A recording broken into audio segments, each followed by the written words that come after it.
Welcome home to St. Anne's.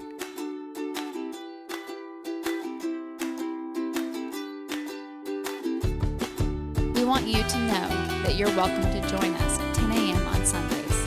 Please be sure to hit subscribe to receive our sermons. We can't wait to meet you. Chords everywhere. All these chords. All right. Tough gospel, huh? So let's look at it. There've been a lot of tough gospels lately. Are you guys sick of my saying that? Like, do you ever get tired of me preaching the same sermon for 9 years in a row? Like, literally, I think you could distill all my sermons down to be true to God, love one another, don't be a jerk. Like, that's literally it. We can all go home now. That's literally what I've been saying for 9 years, and I feel like, do you ever get sick of the same sermon? You're probably like, can we get another preacher in here every once in a while? But you're going to get another similar sermon. So a little backtrack about what's going on here. Man, I feel like I preached the same sermon. Okay, so we've been traveling around. We've been having a lot of fun with Jesus, right? And suddenly he starts talking about stuff that doesn't preach well. It doesn't sell well. Nobody wants to hear about being sacrificed and like all these horrible, awful things happening and giving up for other people. Ew. And with clergy, we talk about sermons that just don't preach. That don't preach. Let me tell you what don't preach. Me telling you all you're going to have to sacrifice, life's going to suck. For Jesus, though. But it's fine. We have this little carrot, like maybe you'll go to heaven. And by the time you worry about whether or not my carrot is real, you're already dead. So you can't come back and be like, well, Meg, you lied. But really, and I think because we come at this from the wrong angle, this is what's going on with Peter. And even Jesus, because Jesus' response is really a response as much to himself as it is to Peter. Our problem is we come at this from a direction of, what about me? What am I going to get out of this? What about me? Am I going to be comfortable and I'm going to be fun? Are you going to turn water into wine for me, Jesus? When we've left this mortal coil and its kind of depressingness and all of its hardship, will there be golden streets? Is it going to be worth my time? That's what I want to know. Is it worth my time? If I put in the time to be a good preacher and a good Christian, will I get nice teeth? Will I get a good car? Maybe a house in a gated community. Dear Jesus, is this worth my time? No, it's not. Let's just be blunt about it. Because here's the thing. Being a Christian was never about us in the first place. And that is what Jesus is having to come to right now. Because you and I, every single day, have to decide, who are we defined by? Who are we called into living for? Why are we doing all this? And Jesus has to answer that question. So he starts by, okay, who do you guys think that I am? Well, some people are saying this, some people are saying this, some people are saying this, but who do you say that I am? Well, and Peter has the good one-liner. Well, you're the Messiah, of course. Good job, Peter. You got it right for once. Which is kind of a big deal, because if you've read the Bible, Peter doesn't get it right very often. Peter's a lot like Meg. You keep trying, and then hopefully, maybe a stop clock is right twice a day. So maybe. This is Peter's stop clock, twice a day. He got it right. However, he goes on to keep talking. And that's Peter and my constant problem. You keep talking, right? It was fine as a one-liner. It was good as a one-liner. But then you keep going. And you keep digging the hole, right? And that's what Peter does. So when suddenly Jesus is not becoming as popular, and if the queen bee is not popular, all the other people around the queen bee aren't popular either. Everybody's job is to keep the queen bee popular so that you too get to benefit, right? Have you noticed we're back to how do I benefit from this? Okay, I work in schools. I understand how queen bees work. I never was a queen bee. I know how it works. So Peter's like, ugh, Jesus not so popular right now. And if Jesus isn't popular, where am I on the totem pole? Things just got a lot less fun for me. So he says, Jesus, that don't preach. Maybe we could go back to the water into wine stuff, maybe healing a few people, but your sacrificial language, it don't preach. So if you could stop with that, that'd be great. Because all the rest of us are losing our friends. And we don't want to lose no friends. Not even for you, Jesus. And Jesus has a moment that you and I all have to come to. And we do it again and again and again. This is an important, life-changing decision. Am I who they say that I am? Am I who they say I ought to be? Because if I am that person, then life gets a lot easier. Suddenly, the gated community is a possibility. Suddenly, the hot guy might ask you to prom. Suddenly, you might be first string on the football team. Suddenly, you might be the cool kid in the neighborhood. If you play your cards right, if you are who they say you are and who you ought to be, life gets a lot easier. And Jesus has to come to grips with that.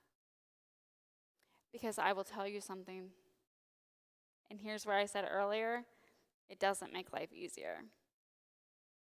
Christianity is, by definition, countercultural.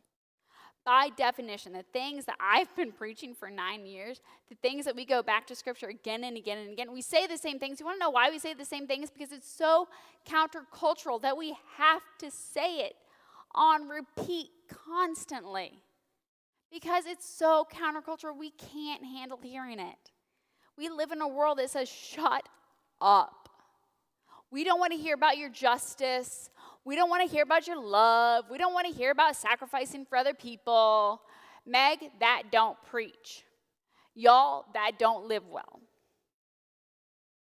It is countercultural, which means you and I, again and again and again, have to come to the same place that Jesus does. I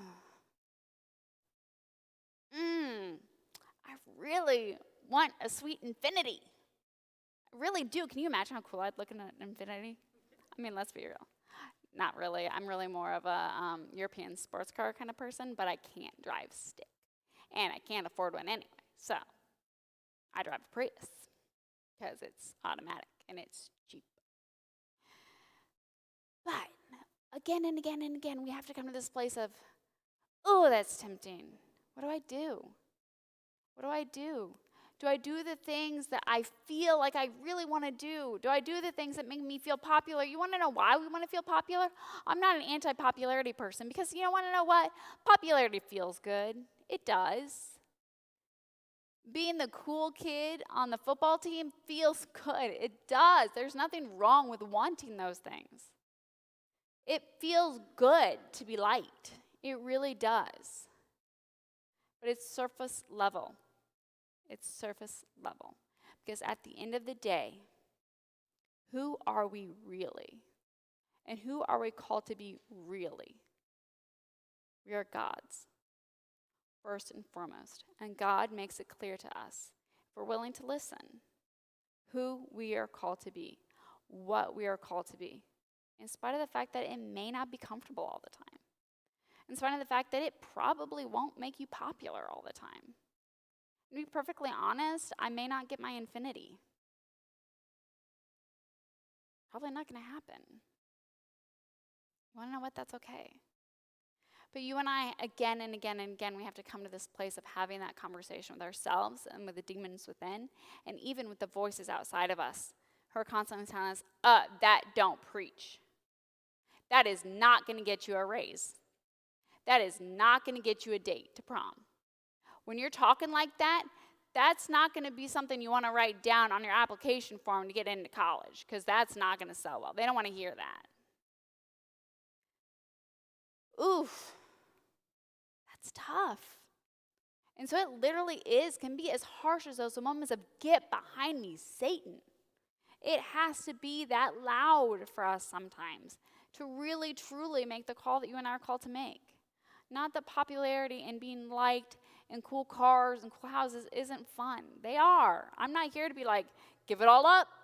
We're moving to the desert, St. Anne's. We're going to live in yurts. It's going to be great. No, I don't camp. Y'all, I don't camp. I grew up on a farm. I ain't paying to go live in the woods with the bugs. Not doing it. That's not what this is about. It's about having a conversation of who are we really? Because you and I are constantly under attack by voices within and without that tell us who we are supposed to be. And we're constantly pulled in between that. And so how do we do it? Sometimes we have to do it in loud ways of, get behind me. I've got to move forward. I know what I'm called to do. But you want to know how we get to that place? How do you get to the place where you know where you're called to be? Anyone ever struggle with, where am I going? What am I doing? Who am I really supposed to be? Do you ever do that? I was in a conversation, and this broke my heart, and that's why I'm going to share it with you, because it literally broke my heart. I was at a store yesterday, and a young girl was talking to me, and she said, well, I went to college, I had a panic attack, and the one thing that made me feel better was I had this Build-A-Bear, right, and it had my friend's voice on it, and when I hugged it, it made me feel better. And at first she said friend, my friend. And then clearly something clicked with her that I wasn't going to be super judgy about, and she said my partner. Because she is so aware of those voices that are constantly telling us, this isn't safe. Who you are might not be safe. It might not be okay. You've got to test those waters and see if it's going to be okay. How heartbreaking is that? How heartbreaking is that who we truly are gets crushed by voices outside of us constantly, this constant noise. So here's how we get to that place. 1, quiet. In the quiet, you can hear. You can hear the cricket. You hear that? The quiet? Did you hear it? Be quiet again. It's like, no, I'm not going to do it. It was perfect timing. It's like I planned that, right? In the quiet and the stillness. And our Sunday school program today, we're actually going to be talking about mindfulness. And mindfulness is a big buzzword right now. In the secular world, we talk about it a lot in education. It's a big buzzword. And you would think that it's something that we just recently discovered. It's not. Religion invented that like thousands of years ago. Like most of our religions, once you get into the monastic and the really deep religions, they have a sense of the power of mindfulness, the power of silence and quiet, of clearing one's mind. And the reality is you and I are not good at clearing our mind. We are so accustomed to noise and chaos that even in quiet we'll create it. Have you ever been in a conversation with somebody and just like you don't talk? And then like you are there like, oh my God, we got to fill the silence. That's not okay. Every once in a while I threaten during the prayers of the people to make you guys wait like 30 seconds in between each prayer. Y'all would lose it. Trust me. We are not okay with quiet and silence. It's because we're afraid of what's in it. And we're so accustomed to the noise, to be honest. We're just so accustomed to noise. But also, it's scary. It's scary what's in that silence. It's scary what's in our head and what's in our hearts if we take the time to truly listen to it. And so there are all sorts of different mindfulness practices. And my plug is you should stay for Sunday school because we're going to talk about some of them and we're going to do a cool activity. And it'll be a lot of fun. But I will tell you, even if you don't want to do any of that, I urge you to find a way of mindfulness that works for you. A way of silence and quiet, of meditation, of time where you can clear your mind. And when we clear our minds, we can actually start to hear God. And that's a pretty amazing thing. And I really, really encourage it. There are all sorts of different ways. Yoga, we're going to talk about labyrinths today. We're going to talk about other mindfulness techniques. And I know what we always say is pray. It's really important to pray. Anyone ever been like, what does that mean? Like, I just say the Lord's Prayer every day. Is that good? Like, what does that mean? When your clergy person or somebody in your life says, well, you need to pray more. What? What does that even mean? Do you ever think that? Or like, how do I do that? So let's talk about actual ways that we do that. One, I strongly encourage you, if you're interested in labyrinths, and I couldn't create one here, so we're going to do little mini ones. But if you want to walk the labyrinth, go over to Unity Village. They have one, and it's beautiful. Especially right now, Unity Village is gorgeous. Are you terrified that I'm encouraging you to try out some other religious organization? It's fine. It's fine. I highly encourage everyone to try out every religious group that you possibly can, because it will help you learn and grow in who you are. But they have one. It's really close. Just go. Grab a coffee, pack a little snack or something, and walk the labyrinth. And here's how walking a labyrinth works. You're going to come up, and this is what we're going to do when it comes to mindfulness and meditation stuff. I'm not going to say to you, pray. Because then you're going to be like, I don't even know what to say. Like, and you keep trying to come up with really good words, right? Like, you really want the good flow, and you really want it poetic, you really want it beautiful. Like Shakespeare's going to hear it or something. I don't know. Shakespeare doesn't care what you pray. And you want to know God already knows what you need to pray anyway. So it's fine. What we're going to use is something called mantras. Mantras are like one-liners. They're just one small thing. One line. Like, I am loved. And you're going to say that again. And by saying that, that will chase out some of the other noises. When you slowly do that over time, you'll be more okay with that stillness, and you'll be able to take the stillness a little bit longer. And when we clear our minds, we make room for God. And when we make room for God, we start to know who we truly are and who we are called to be. We know that deep within us, every fiber of our being knows who we are, whose we are, and what we are. It's a lot easier in those moments of temptation to be like, maybe don't do that. That's not going to make you so cool. I don't know. Wouldn't it be really cool if I looked this way? Oh, wouldn't it be really cool if my job looked more like this? Wouldn't it be cool if my kids were in this activity? Because if they were in this activity, then I would get this judgment as a mom. Suddenly, those voices aren't so loud. And suddenly, you were able to say, get behind me, Satan. That's not who I am. I'm not apologizing for who I am. I'm not apologizing for what I am. And I'm not apologizing for whose I am.